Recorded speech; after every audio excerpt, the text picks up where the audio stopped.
retomamos entonces estos tres tipos de reproducciones que hacen posible la supervivencia dentro de una sociedad junto a la educación, a la práctica social de la educación, y enfatizamos la reproducción del orden social o cultural porque justamente son las prácticas educativas las que tienden a conservar el orden establecido, conocido también como status quo, y son justamente los fenómenos educativos, distintos fenómenos educativos que favorecen dicha reproducción, ¿sí? En este sentido, me parece muy importante detenernos en que la educación es la que se encarga de transmitir los saberes considerados socialmente valiosos dentro de una sociedad y que se transmiten de generación en generación, sobre todo a estos que llegan, a los que se incorporan a una sociedad, son los que van a estar recibiendo este cúmulo de saberes. Cuando las prácticas educativas tienden a conservar este orden establecido, es decir, colaboran en mantener un status quo, estamos ante fenómenos educativos que favorecen la reproducción. Es decir, estamos ante las prácticas educativas que históricamente vienen colaborando para que este orden social realmente sea efectivo. Sin embargo, sabemos que esta reproducción no siempre se da de manera completa, no siempre se da de manera total o pura. ¿Por qué pasa esto? Porque a lo largo del tiempo, en diferentes momentos, por distintas características sociales, económicas, culturales, las conductas van variando, sobre todo debido a las condiciones históricos, sociales, económicas. Lo pensemos en términos de nuestras propias vidas, de las vidas de nuestras familias, de la vida de nuestras comunidades. Si miramos hacia nuestro alrededor, hace 5, hace 10, hace 15, hace 20 años, las prácticas sociales se han ido variando, se han ido modificando. Estas prácticas sociales que se han ido modificando, han ido alterando paulatinamente este orden social, este orden cultural, ¿sí? Entonces, hoy, siglo XXI, transitando este 2020, podríamos reflexionar sobre muchas conductas que poco a poco se han ido como naturalizando, como haciéndose propias de nuestro estilo de vida, y que quizás hace 15, 20 años, 30 años, estas eran impensadas, ¿sí? Y esto muchas veces se debe, digamos, a que justamente los diferentes, las nuevas conductas, los diferentes nuevos saberes, las innovaciones que se van construyendo alrededor de las nuevas condiciones sociales, históricas, da como resultado la producción de nuevas prácticas.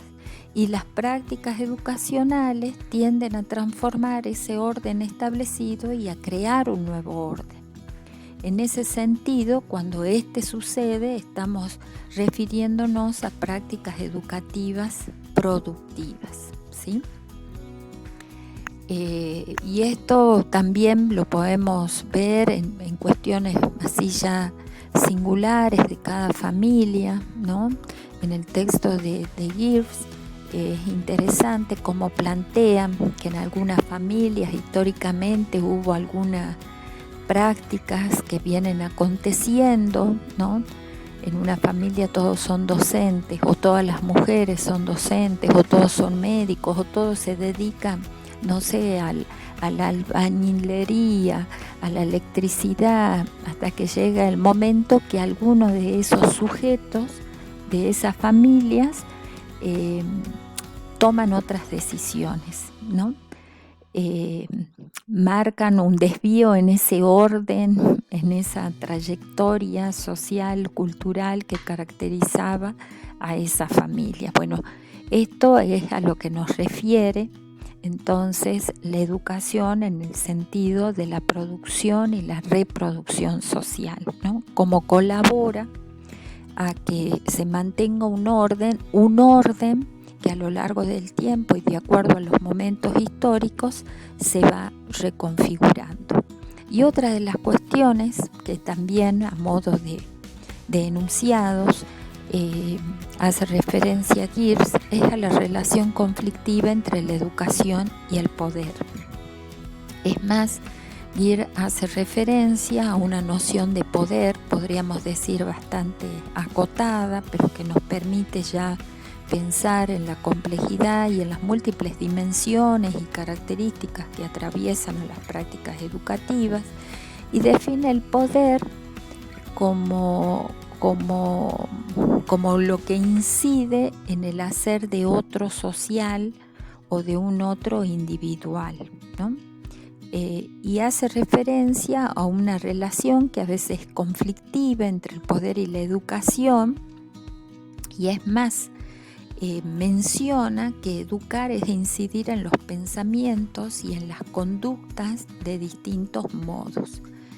Desde esta idea, la educación, o desde esta afirmación, la educación no solo se relaciona con el poder, sino que ella es poder en la medida en que incide y muchas veces determina el hacer de un otro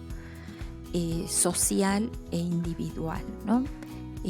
Con este aporte Gibbs nos da cuenta del peso,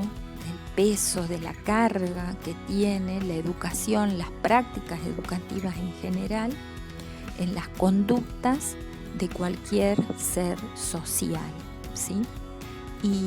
Y hace referencia a las distintas relaciones de poder que se dan en el ámbito social, que nos permiten dar cuenta de dos categorías, una referida a los macropoderes, que tienen que ver con el ejercicio del poder de los políticos, de los medios sociales, los medios de comunicación, los empresarios, y con los micropoderes, que tienen que ver con el poder que ejercen, por ejemplo, una madre con sus hijos, un directivo con un docente, un profesor con un alumno, ¿sí? En este sentido,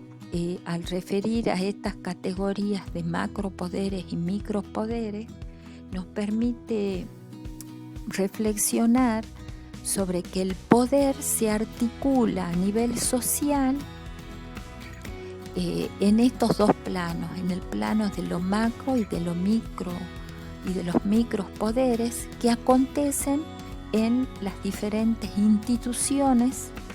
que organizan, que nuclean una sociedad. Una de esas instituciones son las instituciones educativas, es decir, esta relación de poder es propia de todas las instituciones, que organizan, que están presentes en una sociedad y que se traduce básicamente al interior de las instituciones en lo que podríamos identificar como dispositivos institucionales. ¿Qué serían los dispositivos institucionales? Los dispositivos vendrían a ser como formas, como modos de regular las conductas, modelar las conductas, establecer lo que se puede hacer o no se puede hacer en el marco de esas instituciones, lo que es válido, lo que es legítimo, de aquello que no lo es, marcando y garantizando una vez más un cierto orden dentro de las instituciones y también dentro de la sociedad misma. En este sentido, este aporte es interesante para pensar porque nos permite reflexionar entonces acerca del peso del poder y del poder dentro de las instituciones sobre cada uno de los sujetos sociales, como reguladores de nuestras conductas, lo cual es central para mantener un cierto orden. Y cuando hablamos de instituciones, insisto en esto, lo decimos en un sentido amplio, pensando en instituciones educativas en general, entre ellos puede ser la escuela, pero también puede haber otras instituciones, ¿no es cierto?, como la institución iglesia, la institución seguridad, salud, la institución matrimonio. Si las pensamos como instituciones, las instituciones tienen la capacidad de regular nuestras conductas y nos regulan a través de lo que prescriben o proscriben, ¿sí?, dentro de las instituciones escolares. Hasta acá vamos planteando y vamos viendo la relación que tiene la educación con otros aspectos de la sociedad que son fundantes para que la sociedad siga existiendo y haga posible de alguna manera ese vínculo social entre los que ya están y los que llegan. Y ante esto sería oportuno plantearnos entonces qué es lo que define a la educación o a qué nos referimos finalmente con educación. Y Gir nos plantea acá un esbozo de una nueva definición que refiere justamente a la educación como un fenómeno a través del cual una sociedad determinada produce, distribuye saberes de los que se apropian sus miembros y que permiten la producción y la reproducción de esa sociedad en función de los aportes que venimos planteando. En ese sentido, me parece interesante mencionar también, siguiendo a la autora, que la educación es una práctica, insistir en esto, pensarla como una práctica social, como una acción. Es social porque es un fenómeno indispensable en todos los seres humanos. No es posible pensar la vida humana sin educación. Es universal, como ya lo habíamos planteado en algún momento, y se encarga fundamentalmente de transmitir saberes, ¿sí? Y en esa transmisión de saberes se dan permanentemente una relación de poder, ¿sí? Dentro de esto, para ir cerrando esta noción, no podemos dejar de pensar que la educación es una práctica histórica y que en la medida entonces